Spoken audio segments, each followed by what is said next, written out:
তো ଭାଗ୍ୟଟା ଭଲ ବଞ୍ଚିଗଲୁ ଆଜି। କହିଲା ବାଳ ବାଘ ମାମୁଁ ତ ବୁପାର ଶଳାବେ ମୁଁ ତୋ ମାର ଭାଇ ତ ଆଈ ମତେ ଜନ୍ମ କରିଥିଲା। ବାଳ ଆଇ ଏମ୍ ଦ ଜାତୀୟ ପଶୁ ଅଫ ଦ ନେସନ ବାଘ। ମାନେ ଦେୟାର ଇଜ ନୋ ରେସପେକ୍ଟ ଫର ଜାତୀୟ ପଶୁ।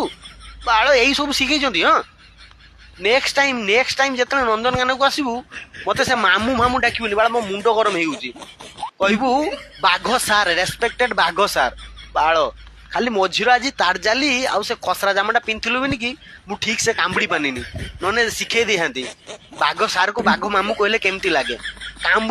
କାମୁଡିକି ଯଦି 2 କେଜି ମାଂସ ନ ଉଠେଇ ଆଣିଥାନ୍ତି ମୁଁ ଜାତୀୟ ପଶୁ ବାଘ ନୁହେଁ। ବାଳ ଗଳିର ବୁଲା କୁକୁର ପାଇଲୁ ମୋ ଆସିକି ସେଟା ଫଟୋ ଉଠେଇଲ ତାପରେ ରେସପେକ୍ଟ ନାହିଁ ମତେ କହୁଛୁ ବାଘ ମାମୁଁ।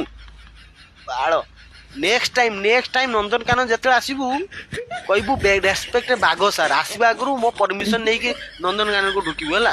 ବାଳ ଚାଲେ ତ ବା ନା କିସ ବେ ତ ବା ନା କିସ।